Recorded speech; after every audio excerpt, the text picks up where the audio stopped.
शांति। आज की साकार मुरली रंगीन बड़े बड़े अक्षरों में पढ़ें, सुने और मंथन करें। हम प्रतिदिन प्रातः 4 बजे, 6 बजे, शाम को 4 बजे, 8 बजे 4 बार मुरली मंथन करते हैं। आप सभी भी इस मुरली मंथन में साथी व सहयोगी बन सकते हैं, जिसके लिए इसी वीडियो के डिस्क्रिप्शन बॉक्स में गूगल मीट का लिंक दिया हुआ है, जिस लिंक से आप चारों समय रोजाना जब सुविधा हो आप जुड़ सकते हैं। एक ही लिंक रहता है। यदि आपको जुड़ने में कठिनाई हो रही है तो इसी वीडियो में जो आप सामने देख रहे हैं, नीचे चलती हुई लाइन में व्हाट्सएप नंबर दिखाई दे रहा है, उस पर मैसेज करके आप लिंक पुनः प्राप्त कर सकते हैं, प्रश्न पूछ सकते हैं, आपका कोई सुझाव है तो वो सुझाव भी दे सकते हैं। अच्छा, ओम शांति। आज की साकार मुरली का सार। मीठा मीठा बाबा कहते, मीठे बच्चे तुम बाप के पास आए हो, तुम बाप के पास आए हो अपनी सोई हुई तकदीर जगाने। क्यों आए हो बाप के पास? अपनी सोई हुई तकदीर जगाने। क्या हमारी तकदीर सो गई है? सोने से क्या मतलब होगा? तकदीर सोने का क्या मतलब होगा? भाई जी विकारी हो गए। हाँ जी, विकारी हो गए। विकारी हो गए हैं, बिगड़ गए हैं। विकार माना बिगाड़ आना, विकार माना विकृति आना, विकार माना खराब हो जाना। अब हम खराब हो गए। तकदीर जागने और तकदीर सोने का क्या मतलब होगा? तकदीर सोना माना पतनोन्मुख होना और तकदीर जागना माना पावन बनना। जब हम पावन बनते हैं तो हमारी तकदीर जागी हुई है, जब हम पतित बनते हैं तो हमारी तकदीर सो गई है। सतयुग त्रेता दिन हम आत्माएं पावन होती हैं, शक्तिशाली होती हैं, सर्वगुण संपन्न होती हैं, हमारे जीवन में सुख और खुशियां होती हैं, हमारा जीवन आनंदमय होता है। जैसे जैसे हमारे जीवन से गुण गायब होने लगते हैं, उसके स्थान पर अवगुण आ जाते हैं। द्वापर कलयुग में अवगुणों का, रावण का राज्य हो जाता है, तो हमारी, क्योंकि रात शुरू हो जाती है तो हमारा भाग्य सो जाता है। हमारे, हाँ जी, इसको दिव्य गुणों का इमरजेंसी कह सकते हैं। इमर्ज होना और मर्ज होना। क्या क्या? दिव्य गुणों का इमर्ज होना भी कह सकते हैं इसको। हाँ, होता तो इमर्ज और मर्ज का खेल तो सारा इमर्ज और मर्ज का ही है। मर्ज होना मतलब सो जाना, इमर्ज होना मतलब जाग जाना। हम सारा खेल यही है, मर्ज और इमर्ज का। स्मृति इसी को बोलते हैं जी। स्मृति और विस्मृति। तो जब हमारे को स्मृति है, जब हम जागृत हैं तो दिन है, जागृत है तो हमारे जीवन में सुख है। जैसे ही हमें विस्मृति हो गई, हमारे जो आसुरी संस्कार मर्ज हो गए, जो देवी संस्कार थे वो हमारे मर्ज हो गए, तो दुख आ गया। तो उसको तकदीर का सोना कह देते हैं, उसको तकदीर का जागना कह देते हैं। दिव्य गुणों का अभाव हो गया। हाँ जी, हाँ, दिव्य गुणों का अभाव हो गया तो सो गए। हाँ, तो आसुरी स्मार्ट इमर्ज नहीं होते। आसुरी स्मार्ट मतलब वो उसकी जगह ले लिया उन्होंने। हाँ, वही वो जागृत हो गए ना। हाँ, वो एक्टिव हो गए, वो सो गए। तो इसलिए तकदीर जागना माना विश्व का मालिक बनना। और तकदीर सोना माना, गुलाम हो जाना। आज सारी दुनिया इस देह की गुलाम है। भाई जी, हाँ जी, हमारा अंदर सब कुछ रहता है, हम सिर्फ मार्च मर्ज करते हैं, बिल्कुल। मतलब एक्स्ट्रा कुछ अंदर नहीं ला नहीं, सकते। नहीं होता। एक्स्ट्रा अंदर कुछ नहीं होता। आत्मा में एक्स्ट्रा कुछ भी घुस नहीं सकता, उसमें से कोई बाहर निकल भी नहीं सकता। जो कुछ है वो सारा उसी के अंदर ही है। बस टाइम पर मर्ज और इमर्ज होता है। जैसे अभी आप बहुत शांत बैठे हुए हैं, बाबा की मुरली सुन रहे हैं, तो अभी कोई ऐसी घटना हो जाए और आपको गुस्सा आ जाए, मीन्स आपका क्रोध वाला जो अवगुण था वो जाग गया। कैसे जाग गया? भाई जी, किसी ने आके कुछ ना कुछ गड़बड़ कर दिया। भाई जी, हाँ जी। बहन जी को बोलिए ये परमानेंट रिकॉर्ड नहीं है, इसको चेंज नहीं कर सकता कोई। चेंज नहीं कर सकते। ये रिकॉर्डिंग कोई नहीं बदल सकता, बाप हाँ, भी नहीं बदल सकता। हमारा बाप का बाप भी नहीं बदल सकता। भाई जी, क्यों मर्ज होता कितना, है? भाई उसका जी, क्यों हाँ मर्ज जी, होता है? एक जना कितना बोलो। मार्च और कितना कितना मार्च होगा, कितना इमार्च होगा, वो हमारा हाथ में है क्या? वो भी नहीं है, आपके हाथ में कुछ भी नहीं है। कुछ नहीं है। आपके हाथ में कुछ नहीं है। बहुत अच्छे आप योग में बैठे हो, बड़े खुश हो, बाबा के साथ आपकी बातें हो रही हैं, आप बड़े उमंग उत्साह में, ये भी समझ में आ रहा है, ये भी समझ में आ रहा है, ये करूंगा, ये करूंगा, पर तो उसी टाइम कोई आकर के कुछ ऐसी गड़बड़ कर दे, आप भूल जाएंगे बाबा को भी और बाबा के बाप को भी, उठा के उसका सिर पर फोड़ भाई जी, देंगे। हाँ जी, ये तो हमारे हाथ में है ना, उसी को तो कंट्रोल करना है। ऐसा है कि कंट्रोल यदि आपने कल्प पहले किया था, आप उसे कंट्रोल नहीं कर सकते। आप ड्रामा को कंट्रोल नहीं कर सकते, ड्रामा नहीं, को चेंज ड्रामा को नहीं कर चेंज कर सकते। सकते हैं, लेकिन अपने अवगुणों को कंट्रोल करना ही तो पुरुषार्थ है। पुरुषार्थ तो आप करना है ना। पुरुषार्थ करेंगे, आप पुरुषार्थ कर रहे हो, आप सफलता प्राप्त करते जा रहे हो, और माया बड़ी चालाकी के साथ आपको ऐसा अहंकार दिला देगी कि मैंने ये कर लिया, ये कर लिया, ये कर लिया। माया कही अब तो तू जीत गया, अब तो तू हो गया। थोड़ी प्रशंसा करेगी और आप थोड़ी प्रशंसा सुनेंगे, आप फूल कर कुप्पा हो जाएंगे, और थोड़ी देर में माया ऐसा रूप लेके आएगी, आप ठाए टाए टाए फिस हो जाएंगे। तो ये क्यों होगा भाई जी? कार्मिक अकाउंट सेटल कर। धार्मिक अकाउंट है तभी अहंकार होगा। रह जाता है ना भाई जी कि हमने सब कुछ जान लिया, इसलिए माया वार करती है। अहंकार होता भाई है। जी, हाँ जी, इसका मतलब पुरुषार्थ तो भी हमारा हाथ में नहीं है। नहीं है। ये अभिमान हो जाता है। पुरुषार्थ भी हमारे हाथ में नहीं है। हम ड्रामा के अनुसार पुरुषार्थ करते हैं, ड्रामा अनुसार ही हम सब कुछ कर रहे हैं, परंतु ड्रामा में ही ये ज्ञान सुनना भी ड्रामा अनुसार है, और सुधार आना भी ड्रामा अनुसार है। मतलब हम काठपुतली है। बिल्कुल कठपुतली है, परंतु कठपुतली समझकर हमने अलबेला नहीं बनना। हमने अपना काम करना बंद नहीं कर देना, परंतु जिसने करना है वो करेगा, जिसने नहीं करना है वो नहीं करेगा। वो अपने अंदर उमंग उत्साह को बढ़ाएगा। भाई जी, इसका मतलब ये हुआ कि जो हो जाता है उसमें गिल्टी फील नहीं करना नहीं है। करना है। उसको सोच सोच के कि भाई ये हो गया है मुझसे, ये हो गया है, तो ऐसा पीछे का सोचना ही नहीं है, फिर आगे चलो। आगे चलो, तभी हम आगे चल सकते हैं। रुकना नहीं है, क्योंकि समय नहीं रुक रहा। ऐसा होना था क्योंकि ड्रामा में लिखा हुआ है। लिखा हुआ है। भाई जी, अगर किसी माँ को गुस्सा आया और वो अपने बच्चे को थप्पड़ लगाए तो वो मतलब लिखा हुआ है। बिल्कुल,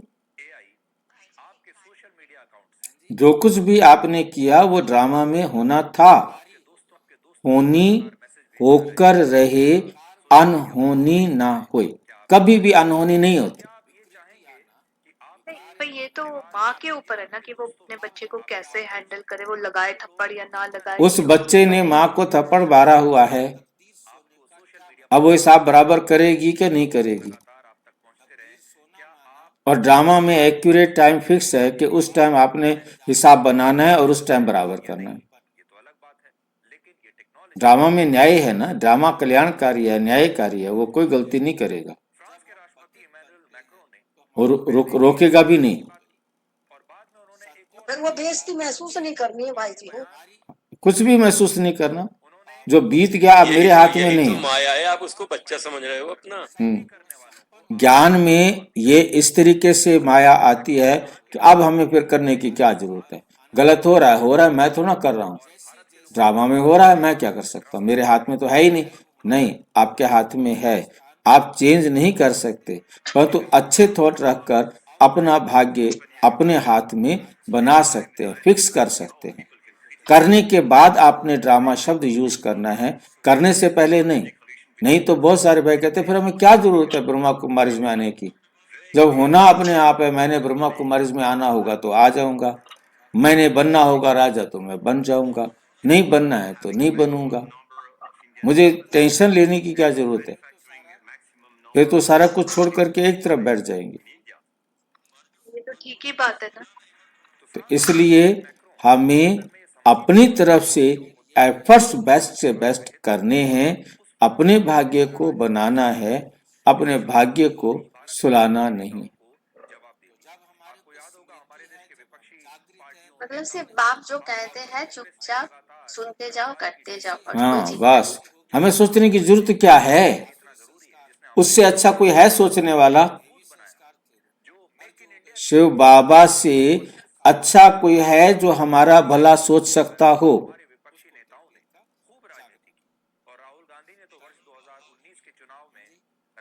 है तो बताओ, मैं इस शिव बाबा को छोड़ दूंगा, मेरे को पसंद नहीं आ रहा।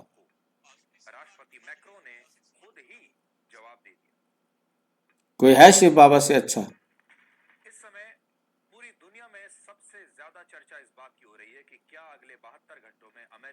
नहीं है तो फिर ठंडे पानी से नहाना पड़ेगा, फिर इसी के पास रहना पड़ेगा। बाबा के अलावा भाई कोई नहीं है। इतना अच्छा, इससे अच्छा कोई भी नहीं है। अब इसी ठंडे पानी से नहाना पड़ेगा और कहीं जा नहीं सकते। नहीं भाई जी के बाबा से बाबा से कोई है ही नहीं, क्योंकि जब हम इतनी बड़ी तपस्या में नहीं जाते हैं तो बाबा की श्रीमती हम पहुंचाते हैं। आपकी आपकी बहन जी आवाज नहीं आ रही है, आपने जो कुछ भी बोला कुछ भी पता नहीं। हाँ भाई जी, ये कह रही हूँ कि बाबा से बढ़ के कोई हो ही नहीं सकता, कि जब हम बड़ी से बड़ी मुसीबत में फंस जाते हैं तो बाबा की श्रीमत हमें उसे बड़े आराम से निकाल देती है और हम संतुष्ट हो जाते हैं। बिल्कुल तो बिल्कुल। उससे बढ़ के कोई हो ही नहीं सकता। तो इसलिए अब इसी के साथ रहना पड़ेगा, हाँ जी कोई भाई जी। कोई इलाज नहीं। इसका मतलब तो ये हुआ भाई जी कि एक एक जना जो हमारे लाइफ में आ रहा है उसके साथ हमने जो भी वो हम कर रहे हैं वो किया हुआ है वो ना, बराबर कर रहा है, सुख देने वाला सुख दे रहा है, दुख देने वाला दुख दे रहा है। तेरा भी भला तो तेरा भी भला, दुख देने वाला की भी भला, सुख देने वाले का भी भला। एक एक इंसान जो भी आ रहा है वो कोई भी, पहले चाहे वो आके नौकर है, पड़ोसी है, अड़ोसी है, अजनबी है, वो कोई भी मिलकर के सुख या दुख दो में से कुछ ना कुछ तो देता ही लेता है। चाहे वो अजनबी हो, कोई दुकानदार हो, बिजनेसमैन हो, कहीं हम काम करने गए अफसर हो, कोई भी हो, सब जो भी हमारे संपर्क में आते हैं सब हमारे साथ हिसाब किताब है। वो अपना अपने हिसाब किताब के अनुसार सुख व दुख दे व ले रहे हैं। ऑफिस में काम करने वाले भी। कहीं भी आप चाहे दुनिया में कहीं बैठे हो, मैं कहीं बैठा हूँ, हमारा अकाउंट है तभी तो हम बैठ करके बात कर रहे हैं, अदरवाइज क्यों करें? भाई जी अद्भुत रहस्य, हाँ यही है, वंडरफुल है ना। अद्भुत रहस्य, उसमें सब जवाब है उसमें। उसमें सारे जवाब हैं बहन जी के, आप जिसके मन में जो भी उठ रहा है, अद्भुत रहस्य को पढ़ लो बस। वो सारे अब वीडियो ही तो नहीं मिल रहे ना, वो सारे अरे वीडियो अद्भुत रहस्य की फोटो बहन जी, अद्भुत ड्रामा, अद्भुत रहस्य, जो भी हो रहा है फिर वही हो रहा है, वही पहले हुआ था वही फिर हो रहा है, नथिंग न्यू।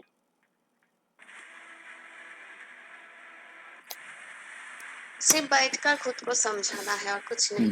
प्रश्न, कौन सी खुराक तुम बच्चों को बाप समान बुद्धिवान बना देती है?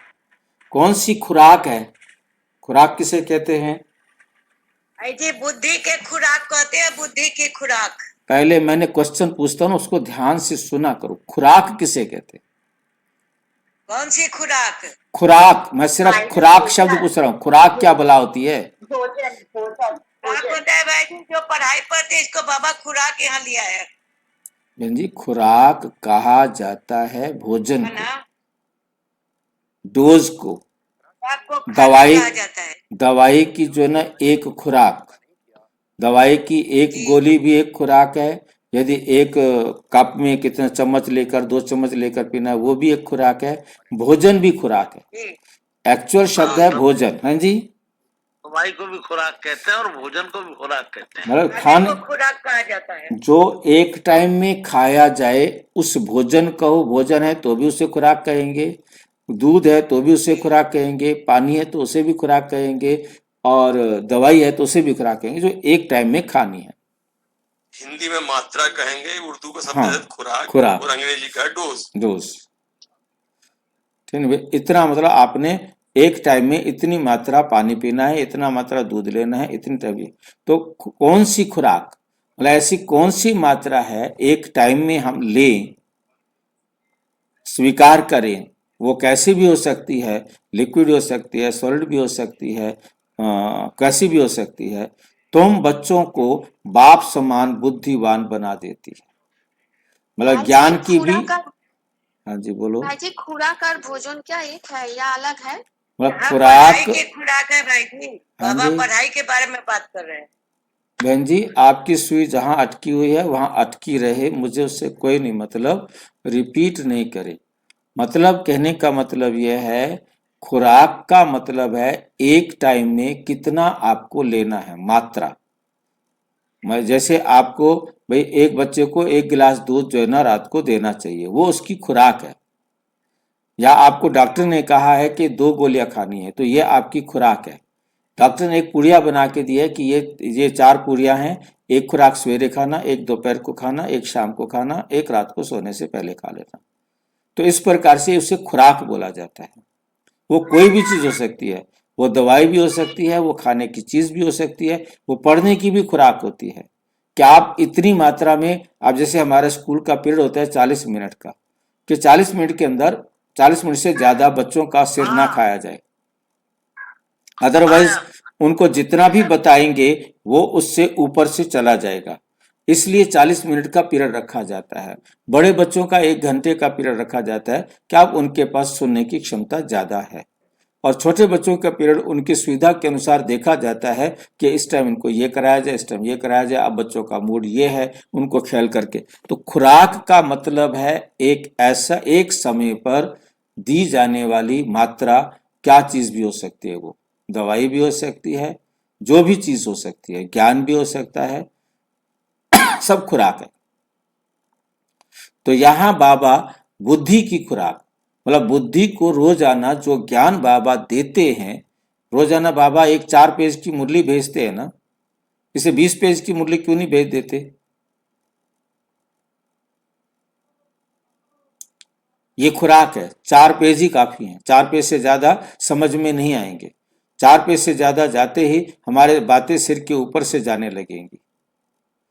इसलिए ये खुराक है, मुरली एक खुराक है। कौन सी खुराक तुम बच्चों को बाप समान बुद्धिवान बना देती है? अब उस मुरली के अंदर भी ज्ञान की बात भी है, योग की बात भी है, धारणा की बात भी है, सेवा की बात भी है। तो इस प्रकार से मतलब वो अलग अलग फिर खुराक बन जाती है। एक बड़ी खुराक है और उसमें से 4 खुराकें बना दी हमने, कि ज्ञान के लिए ये खुराक है, सेवा के लिए ये खुराक है, योग के लिए ये खुराक है, धारणा के लिए ये खुराक है। तो इसी प्रकार बाबा ने ये प्रश्न खुद पूछा है कि कौन सी खुराक तुम बच्चों को बाप समान बुद्धिवान बना देती है।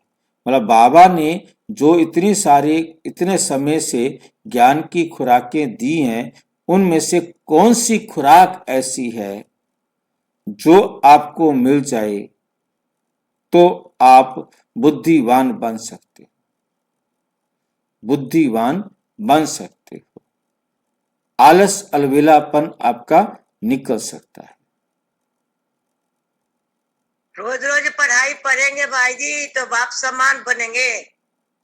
किसी ने मना नहीं किया, बिल्कुल बनेंगे।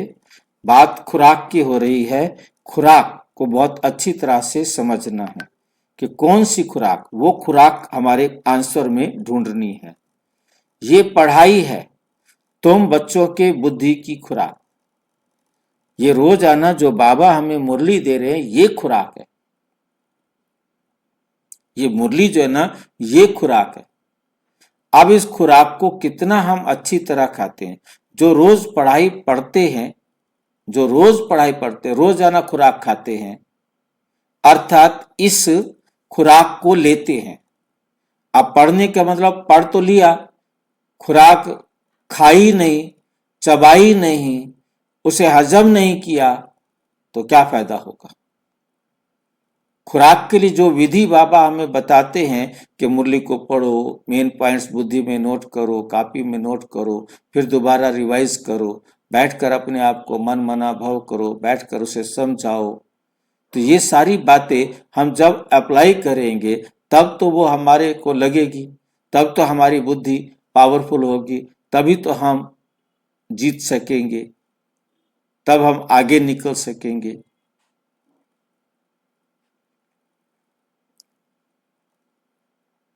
उनकी बुद्धि पारस बन जाती है। पारस माना शुद्ध। पारसनाथ बाप जो बुद्धिवानों की बुद्धि है। पारसनाथ बाप क्या है? बुद्धिवानों की बुद्धि है। वे तुम्हें आप समान पारस बुद्धि बनाते हैं। जैसे वो पारस बुद्धि है, ऐसे हम बच्चों को भी बाबा क्या करते हैं? पारस बुद्धि बना देते हैं, पारस बुद्धि बनाते हैं। गीत तकदीर जगाकर आई हूं।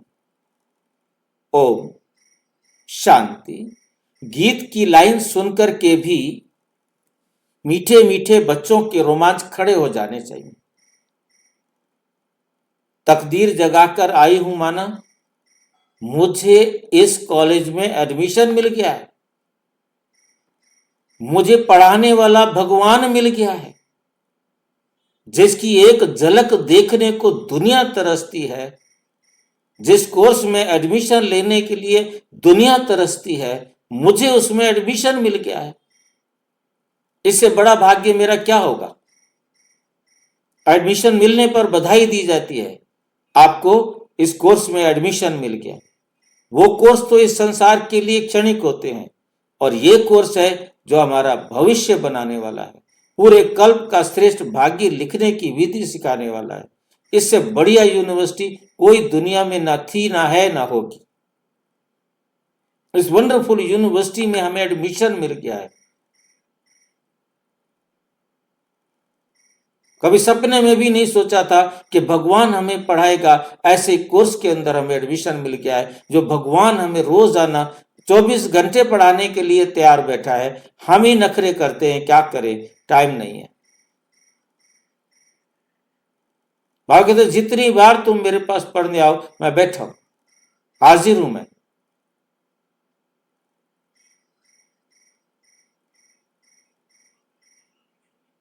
बताओ, ऐसे कॉलेज में, ऐसी यूनिवर्सिटी में एडमिशन मिल जाए तो ऐसे बच्चों के क्या रोंगटे खड़े नहीं हो जाने चाहिए?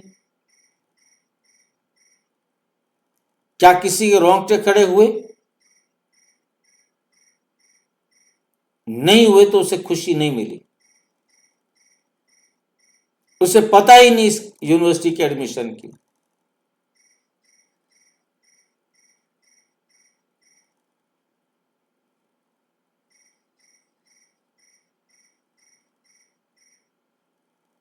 जोश आ जाना चाहिए, मेरे को एडमिशन मिल गया है।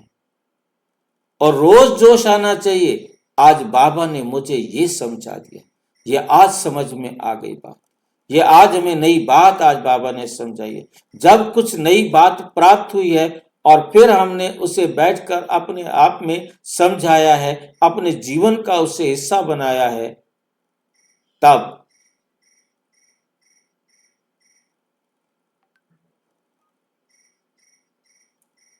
खुशी होगी।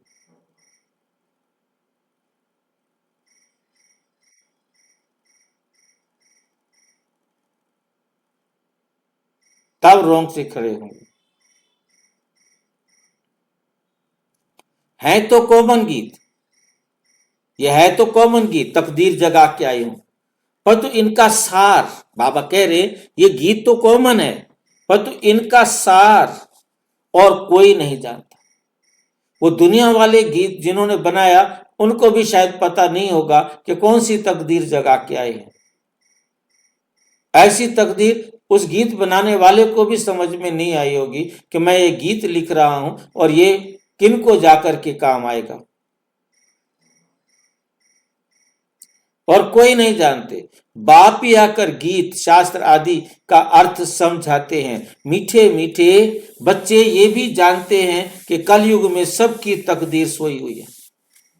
ये भी हमें पता लग गया है कि सारी दुनिया की तकदीर सोई हुई है। हमें भगवान जगाने वाला मिला है। कब्र से हम आत्माओं को जगा करके हमें रोजाना नई नई खुराक दे करके हमारे को शक्तिहीन को शक्तिशाली बना रहे हैं। ज्ञान घृत डाल करके हम आत्माओं की ज्योति जो उजाड़ी थी उसको रोशन कर रहे हैं, उसको शक्ति दे रहे हैं। सतयुग में सबकी सोई हुई तकदीर जाग जाती है।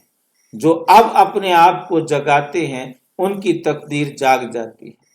कितनी जागती है? जितना वो मेहनत करते हैं अब जगाने का। अब बाप हमें जगाना सिखाने आए हैं। अब हमने बाबा की श्रीमत पर पुरुषार्थ करके अपनी तकदीर को जगाना है, अपनी तकदीर को जगाना।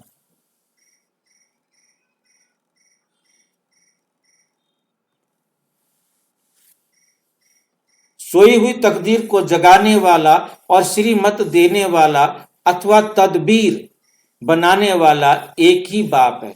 वही बैठ बच्चों की तकदीर जगाते हैं। वही बैठ हम बच्चों की तकदीर को जगाते हैं। जैसे बच्चे पैदा होते हैं और तकदीर जग जाती है। बच्चा जन्मा, उनको ये पता पड़ जाता है कि हम वारिस हैं। हूबहू यह फिर बेहद की बात है। बच्चे जानते हैं कल्प कल्प हमारी तकदीर जगती है फिर सो जाती है। हमारी तकदीर कल्प कल्प जगती है फिर सो जाती है। पावन बनते हैं तो तकदीर जगती है। पावन ग्रस्त आश्रम कहा जाता है। आश्रम अक्षर पवित्रता, आश्रम अक्षर किसके लिए है? पवित्र होता है। पवित्र गृहस्थ आश्रम। गृहस्थ आश्रम का मतलब यह है पवित्र गृहस्थ आश्रम। उनके अगेंस्ट फिर है अपवित्र पतित गृहस्थ धर्म, जिसे दुनिया वाले कहते हैं क्या करें, हम तो गृहस्थी हैं, गिरी हुई हस्ती हैं। क्योंकि आश्रम हमने घर से अलग कर दिया, गृहस्थ से अलग कर दिया।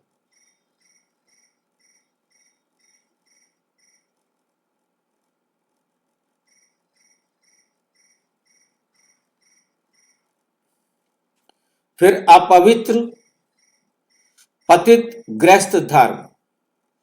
आश्रम नहीं